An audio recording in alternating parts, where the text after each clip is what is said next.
To our friends who from the press have come, thank you. To those who couldn't make it for legitimate reasons, I understand. For those who think this is not worthy of coverage, I'm disappointed. I could tell you about 1,000,000 topics I could fill the room up that would draw a big press crowd. That's kind of juicy, sexy, politics. It's sad to me that you can't get a whole lot of interest in something this important. Here's the bottom line. We lost the battle, but we're going to win the war. The cause is just. The people we're fighting for are the bravest among us, and we're committed now more than ever to right what we all believe to be an egregious wrong. The budget agreement passed. The provision that we're talking about takes $6.3 billion away from the military retirement community retroactively, and no one else in the entire country has to experience this one-time good deal we've cooked up for the military. I'm so sad they didn't share it with others. They didn't share it with a Social Security recipient because there had been a riot in the street. They didn't share it with big business because they've got lobbyists that would have been out there saying, you can't do this, this would hurt business. And they didn't share it with the unions because our Democratic friends and others would have been there protecting the working man and woman. The unions have a great apparatus. The corporations of America have a way to get a hold of us all. And all I can say is the AARP and other groups do a great job. To the groups behind me, advocating for their cause, the AARP, the groups behind me advocate for their membership. Relatively small in number, strong in spirit. What would it be like if these groups behind me did not exist? We would be absolutely defenseless. But here's my bet. My bet is that as the American people understand what we did to the military retiree, including the disabled, and their families, there's going to be outrage. And we've made some progress. From the time we took this podium yesterday till today, people are tripping over themselves in the Senate to say we're going to fix it. As a matter of fact, there's a stampede to fix it. Then we say, great, that's music to our ears, because that's all we want is to fix the problem. And we have ideas. We couldn't get a vote because of a closed process. But we hear, well, you can't do it that way. And Roger Wicker made a very good point. How hard is it to change the law once it's passed? Extremely hard. We're going to run into special interest groups who will say, you can't fix it because it hurts my people. That's coming. We repealed the phone tax to finance the Spanish-American War about a decade ago. Hard to repeal anything around here. But here's our commitment to the military retiree, their family, but most importantly, to those who serve and are thinking about serving. We're going to make sure that every member of the Senate who said this should be fixed, that they deliver. To the President, I would hope, Mr. President, you would hold the bill on your desk and send a message to the House and Senate. I like your product except this part. I'm going to hold the bill until you can find a fix. We've got to January the 15th. Mr. President, as Commander-in-Chief, I'm asking you not to sign this bill, fix this bill. If you would, hold it on your desk and tell the House and the Senate, who's expressed a great desire to right this wrong, I'm going to give you a chance before I sign it. All those who are worried about what happens to them and their families a year or so from now would have one less thing to worry about. And look at the stress we're causing to 1% of the population who've experienced enough stress. Do we really need to add something to their stress bucket?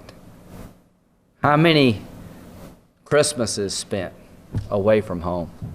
How many times has the spouse saw a car pull up late at night and say, oh no? How many times have kids had to leave their best friend to start anew because that's what the country needs of the military family? Here's the deal, basically. Your loved ones, your children, are not going to be drafted anymore because we're asking for an all-volunteer force to take that burden away from your family. Here's what they're asking in return. Be fair to me and be fair to my family. Reducing the COLA retroactively, singling out the retiree, is a breach of faith to the all-volunteer force. It will make it harder to recruit in the future because young people will remember this day. Why should I sign up for a deal knowing that it's no longer going to be there when I need it the most in retirement? So this compact we've made with each other in America, where a few will do the fighting and the rest of us will try to be fair when it comes to compensation and benefits, has been broken today. It will not get fixed without a lot of effort.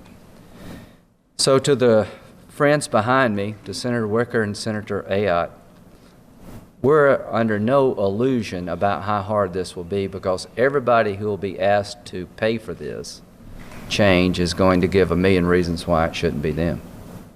We just need to insist that this inequity is fixed. It's going to take everything within your ability as an organization to get the Congress to deliver the changes that are necessary.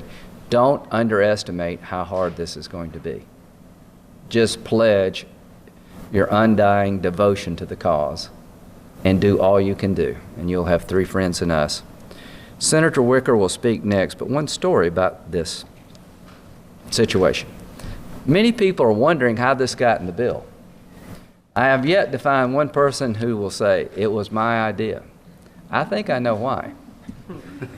When Roger asked Patty Murray about, Madam Chairman, how did this get in the budget deal? Well, you need to talk to Paul Ryan. When I called Paul, he says, well, you need to talk to the Pentagon because it came from them. I called Secretary Hagel and he says, it wasn't us. So I don't know how it got in there, but it did. And clearly nobody thought much about it. That shows you how insensitive we've become as a nation and as a Congress. But how this all got started is that Roger Wicker asked a question in our conference. Can someone tell me how much this 1% reduction until you get 62, how much that cost, and he's 7, who's 42? And my thought would be, it would be a nominal amount. Because the commission we're creating to help reform retirement, paying pension benefits, expressly prohibits hitting people who are in the current system. They're grandfathered, so I just assumed it was something nominal. When we got the word back that a E7 would lose $71,956 over that 20-year period, about 3 years of their retirement, which is about $25,000, I literally fell out of my chair. How could we even contemplate that? But I'll just say this, not one person in the room had an answer to Roger's question. Thank God Roger asked the question. So Roger Wicker. Well, thank you, Lindsey. And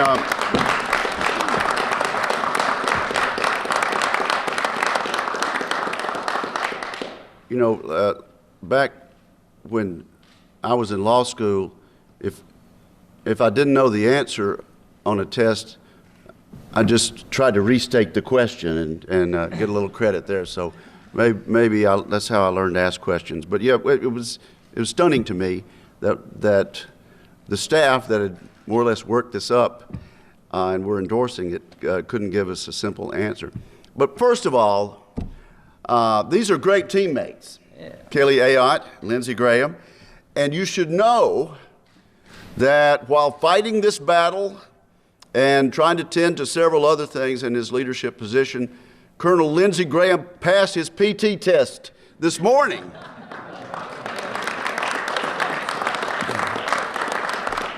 He's How desperate we become to keep people in. he's good for another 6 months. So I don't know. I feel safer with Colonel Graham going back over across the sea for us. Eternal vigilance is the price of liberty. Now, if anybody understands that, it's the people standing behind me. And that's why we've always treated our troops in a special way. And it's why I've always tried to make sure that we keep our promises to our troops. Because these are the men and women who are eternally vigilant for our nation's security. But also, that, to me, that applies also to looking out for policy. And I'll have to admit, this penalty on retired military people surprised me. It came from left field and caught me off guard. And it may have caught the collective organizations in this room off guard, and we won't be caught off guard again. You know, as Lindsey pointed out at yesterday's press conference, and as we pointed out numerous times on the floor, the Congress sort of resolved this issue, we thought, last year. They said to a commission, come back to us with recommendations, and we will consider which recommendations are good policy and which are not, but don't come back without grandfathering people who are already affected. And so the fact that we had a sense of the Congress, House and Senate, enacted into law, signed by the President of the United States, gave us, I guess, a comfort level that no one would try such a thing. And now we know that they did, and so we know that it's out there. And we know that there are people in small rooms, in closed rooms, that would negotiate something like this and break a commitment to the people who have stepped forward and volunteered of their own free will to make a military career. So we've learned a lesson, and so anytime you can learn a lesson, then it's not a totally unproductive exercise. This fight continues, and we have, in the last few days, heightened the awareness of this issue. 2 days ago, the press was not talking about this when they interviewed me about the budget. And I think frankly, we've embarrassed some people.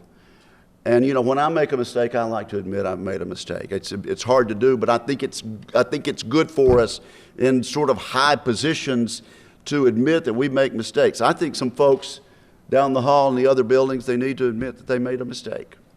And I think there is a collective move on the part of House members and Senate members to right this wrong. I didn't want it in the statute, and it is hard to repeal a statute.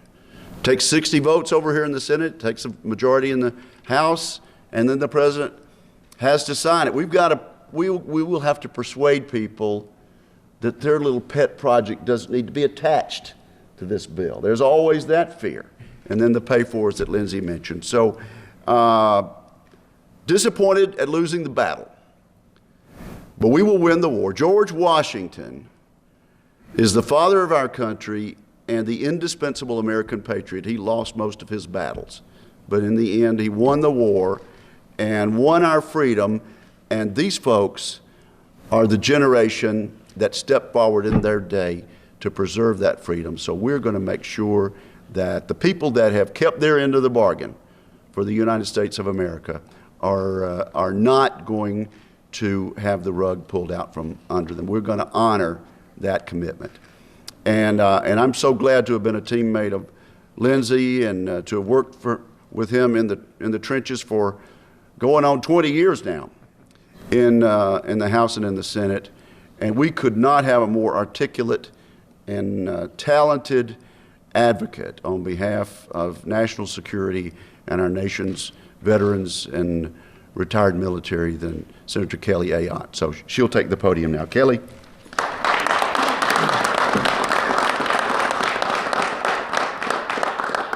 I I want to thank my colleagues, Senator Wicker, Senator Graham, for their leadership on this very important issue.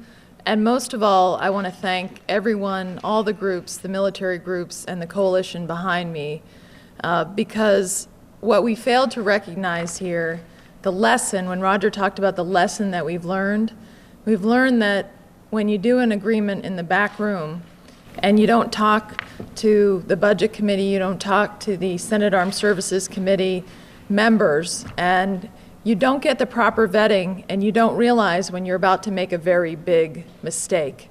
And this, including in singling out the military retirees as the only ones that feel the pain under this, because of course the federal employee changes are prospective, this was a big mistake.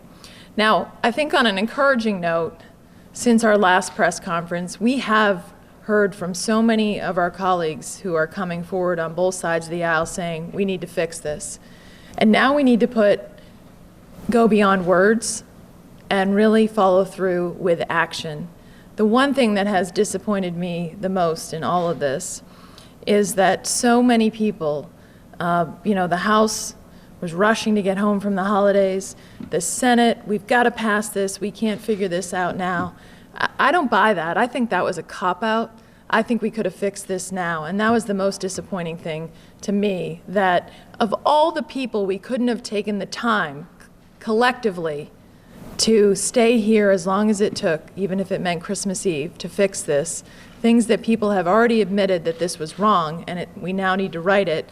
It very much disappointed me that people said, no, we can't do this, because I don't buy that. We could do this. And now we need to do this. And we don't need to do this 6 months from now. We need to do it as one of the first things when we get back in January that need to fix this, so that our men and women in uniform know that we are very serious about this and we're not going to let this stand. And I think to say that we should just pass this budget agreement, like many said today, with these offensive cuts in it, is really a cop-out, and frankly, I didn't think was any comfort to our military retirees, who now have to rely on Washington politicians, basically, to change a law they voted for. And so when my colleagues say it's hard to fix a law, think about the people that voted for this, and now they say we're going to change it. That's not easy, but we are expecting them to follow through on their word, because many have said that they want to fix this, that they're serious about fixing it.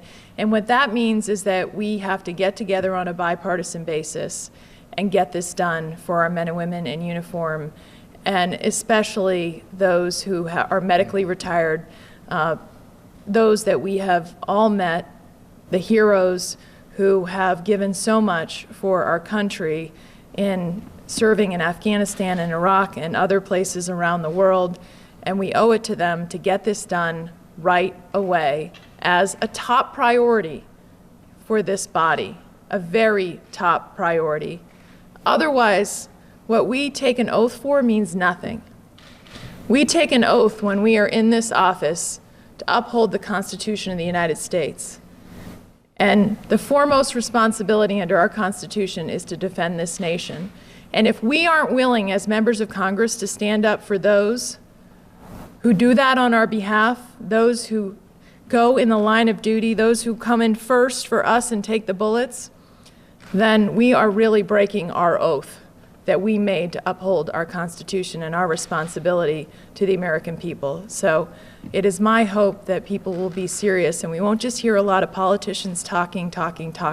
It's time for action to get fixed and for people to right the wrong that was created here.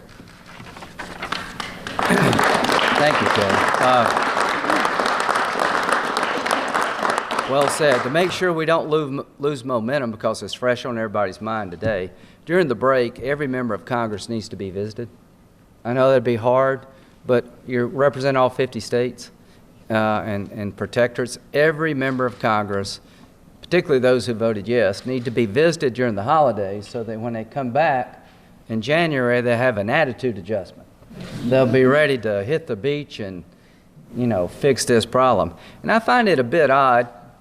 I remember being here on Christmas Eve passing Obamacare.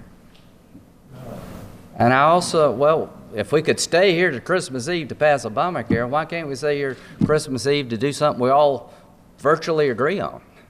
We stayed here to do something that was partisan.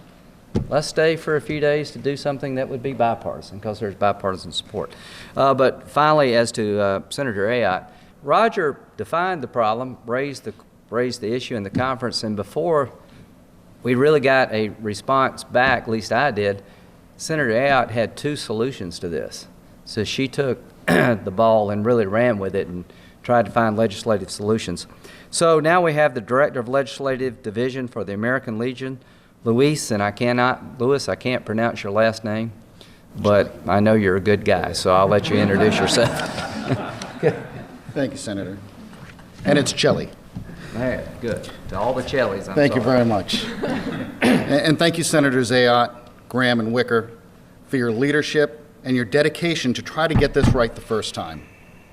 On behalf of Commander Dillinger, the 2.5 million members of the American Legion, and the millions and millions of family members who are directly affected by this unfair tax on military retirees and who live and vote in every district of these United States, shame. Shame on this House. First, it was disability compensation offset tax, then the backlog, then TRICARE and military health insurance, and now this. When ill-equipped ground vehicles were exposing our troops to the effects of roadside bombs, and Warrior body armor was ill-designed to withstand the effects of IEDs, lawmakers shook their fists and they stood in front of the cameras and promised, "I'll do whatever it takes to protect these troops." Well, you failed. Passing this broken legislation today was wrong. It was wrong because we had time to fix it, and you chose not to. There are now several bills being introduced to repeal military retiree COLA tax that were introduced even before the lawmakers who wrote them had the time or had voted to pass the provision that they're now trying to repeal. Just to be clear, some who seek to technically fix this provision are only looking to repeal the portion that affects medically retired veterans. I guess the rest of the military retirees aren't worth the trouble to fix. Again, shame on this House. There's a huge difference between introducing a bill and passing a bill. For the record, the 113th Congress has introduced 663 bills, and of those 663 bills, only 57 became law. Correction, this makes 58. Congratulations. 6,636. And now we're supposed to put our faith and trust in the same Congress to pass a law that overturns this law when they were unable to fix it in the first place. Make no mistake, the American Legion will dedicate every available resource to repealing and overturning this provision. Today was supposed to be celebrated as a grand partisan step forward in the legislative process. The American Legion is here to tell you that it is not. Today will go down in history as the day Congress turned their backs on veterans everywhere by selling out 0.2% of the American population. 0.2%, that's who this affects. 0.2% of the American population. And asking them to be held financially responsible to pay for sequestration. Thank you for your service. Thank you for allowing us to remain responsible for your cost of living adjustments. Just you, no one else in the country that relies on COLA will be affected. Just you, the veterans. And we'll be back next year to attack your TRICARE as well. Thank you for your service and Merry Christmas.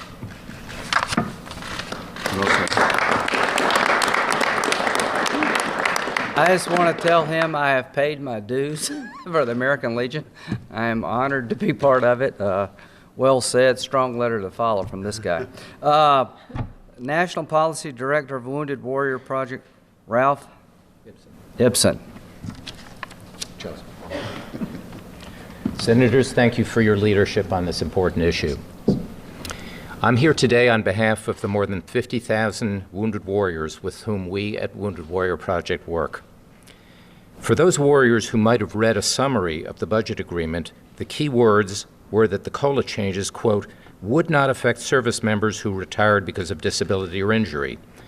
The cruel reality, however, is that the budget agreement breaks that promise.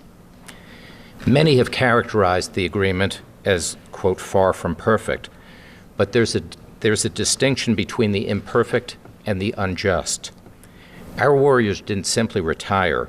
Most lost the opportunity to continue a military career after sustaining horrific injuries, lost limbs, traumatic brain injury, burns, spinal cord injury, blindness, severe PTSD.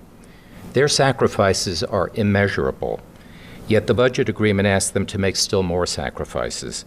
Give up a cost of living adjustment every year, it asks. That would be an unseemly request for a grateful nation to be making. Whether this was a drafting error, an oversight, or something else, the result is very wrong, and our position is clear. We appreciate the importance of having a budget agreement, but this error must be corrected before the COLA changes go into effect. Thank you.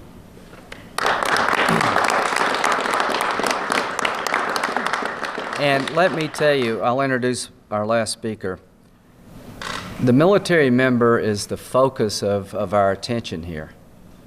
But families go through hell for this country. And it's the military family that we need to recognize, just not the member. You know, when you retire after 20 years of service and you're E7, you get about $25,000 in retirement. The COLA over time obviously means a lot, but you're taking money not just away from the military member, but from the family. So on behalf of the families, we're going to hear from Government Relations Director, National Military Families Association, Kathleen Moakley.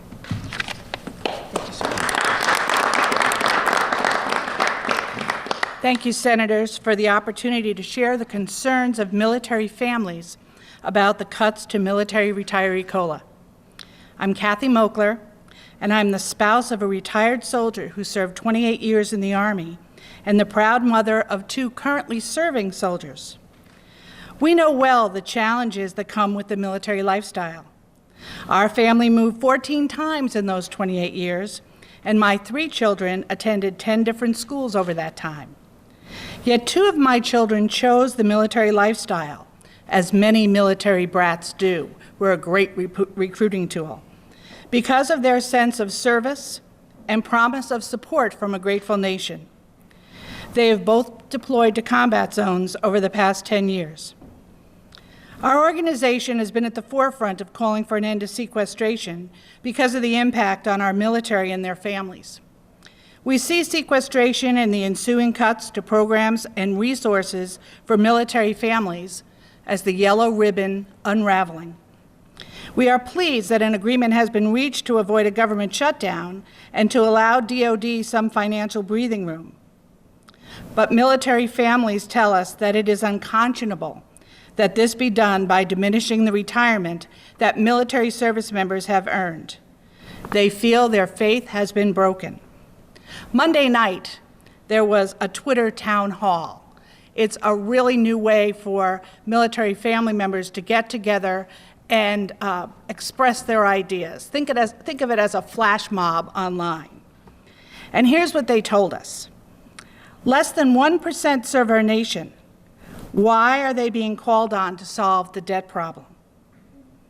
Our families feel threatened, and they said, if Congress is coming after military retired pay, then nothing is off limits. The budget reflects the nation's priorities. With this change to the COLA, we see how the military is low on the list. But we are first to be called when our nation needs to be defended.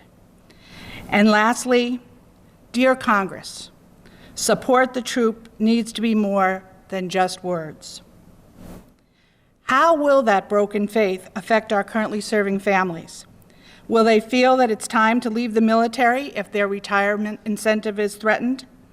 Will our military children be as likely to choose the military as a career after promises have been broken to their parents?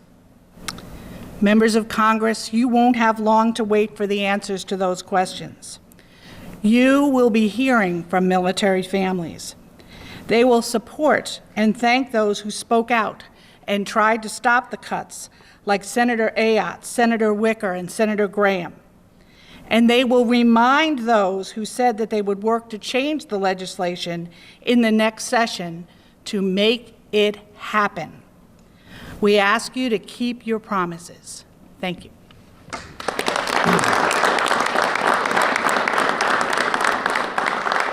And before we take questions, one last appeal to our Commander-in-Chief. Mr. President, no law becomes law passed by the Congress until you sign it. Mr. President, we're not asking you to throw the budget deal overboard. We're asking you to fix this part of the deal that breaks faith with the families and military members. There is a desire to fix this. Mr. President, seize upon that desire. Hold this bill and tell members of the House and the Senate, I'm looking for a fix before I sign it. And if you did that, Mr. President, people in this country would thank you. I would thank you. The people behind me would thank you. This is a bipartisan problem that's been created, and you're the last line of defense. Mr. President, you're the last line of defense to fix this before we have to go around and come to a new Congress and have to fight every special interest group in the nation to get it fixed. So to all who came in support of this effort, thank you. You have gotten your marching orders, and I'll see you out on the battlefield. Any questions? Sir, given the previous attempts to raise Medicare fees and the current rifts that were announced, and now this, would you say this is the tip of the iceberg for the military, severe military cuts, and everybody who served in the last? I would say to my friends behind me, remember when you met with me for like hours about how do you make health care benefits sustainable? TRICARE over a period of time is going to grow and grow and grow. Sequestration has been a horrible way to fix a budget problem. I mean, it just absolutely devastates the ability to defend our nation. But having said that, should DOD be under scrutiny? Yes. $489 billion was taken out of the Department of Defense. $89 billion before that. Now $600 billion on top of that. A $1 trillion reduction. You wind up with the smallest Air Force in modern history, a 240-ship Navy, 400-something, smallest Army since 1940. Have we lost our mind? Maybe I'm wrong. I think the world's getting more dangerous, not less. But when it comes time to look at military retirement benefits, we will. We've got a commission to the friends behind me. We may not agree on some of these solutions. You may be on the other side of me. I don't know where we'll wind up. I hope not. But I'm going to be a retired colonel in a couple of years if I don't get court-martialed. I mean, you continue to serve. The commission was designed to find a non-political way to address a problem that we've got to address. But here's the covenant. Your kids don't fight because military families, because those who volunteered fight. What's that worth to the rest of us? Shouldn't the benefits be pretty darn good? Because your kids will never go to war because other people have chosen to go to war on your behalf. So when we talk about the commission report, the one thing we're not going to do, we're not going to make it retroactive. We're not going to do what we did here. So I don't know what the future holds. I know this. If we get this right and we can send a lesson to all who want to cavalierly play around with these benefits, this is sacred money. This is not just some piece of the budget. This is money. This is blood. This is the part of the budget that goes to those who sacrifice it all. To me, this is sacred. This is the last place you go, not the first place you go. So I think after this exercise, if my instincts are right, that we're going to come back and not only will we get this right, and I hope the president will make it right, the next time somebody wants to screw around with y'all's folks, they will think twice about it. Senator, has your office or senators, have you offered or will you be offering options to replace the $6.3 billion that would be lost from the I'll give you mine and I'll let the others speak. Yes, the answer is yes. One thing you could do, if you make over $250,000 a year in retirement outside of Social Security, you get a $109 a month subsidy to pay your prescription drug premiums under Part D. That's $54 billion over the next decade. I have no problem at all going to somebody who makes $250,000 in retirement to ask them to give up their subsidy, at least for a period of time, to pay for this. None. And they're probably my voters. Not at all. That's one way. And Kelly's got a way, and I'm sure Roger's Well, there are earned income tax credit, good government enforcement issues. Not changing the rules, just enforcing the rules better through better information gathering. That would have paid more than the $6 billion. $6 billion is a lot of money. But in the context of an $85 billion budget deal, it was only 7%. And there are myriad $6.3 billion revenue enhancers and pay-fors on the cutting room floor of the Senate Finance Committee. There are any number of ways, but one of them is right from the Obama administration's Inspector General, and it's good government and it's bipartisan. So I filed 2 amendments to the budget agreement, and so with 2 different pay-fors.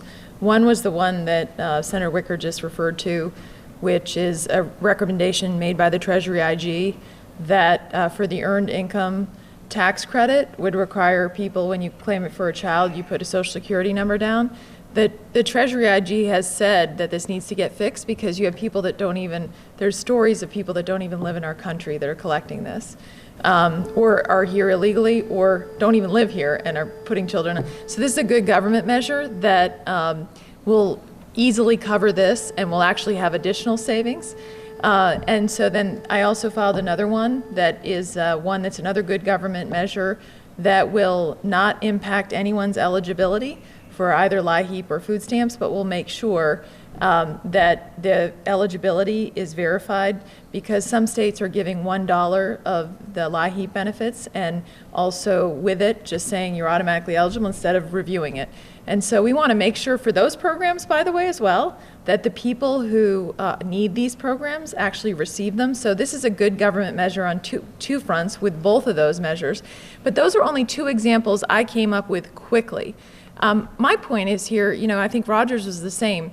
The CBO has estimated that over the next 10 years, the overall spending is going to be $47 trillion. So you can't tell me that in $47 trillion, we can't find $6 billion somewhere else. I came up with 2. If people don't like those 2, that's fine. I would like to, obviously, I think also the other issue, we got people like Dr. Coburn who today, came out with 100 examples of waste in government that would cover this easily. The GAO has come out with multiple reports on examples of waste, duplication, and fraud in the government. And we go here to our military retirees. Of course we can find $6 billion. In fact, I would argue that if we got people together right now, we could figure this out within an hour and get this done. We just need the will. Finally, no more stress unnecessary in the lives of those who have served our country. I don't want them to worry next year, how do I get this fixed? Can I plan? Is it all talk? Why do we want to make these people worry when we can fix it before the holidays, number 1? Number 2, the process has exposed a deeper problem. We no longer appreciate, because so few of us serve, those who do serve, we give lip service to it, but how could somebody rationally think this was a good idea? How did it make it this far?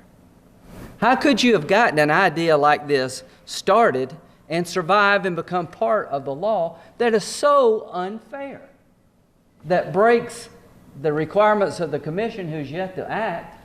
You know how? People take for granted their freedom. They're cavalier with their freedom. Well, here's our commitment to everybody. Freedom is not free. And those behind me have paid a price. And we're going to get politicians to remember in the future that this part of the budget is a sacred and special part of the budget. Merry Christmas. Thank you.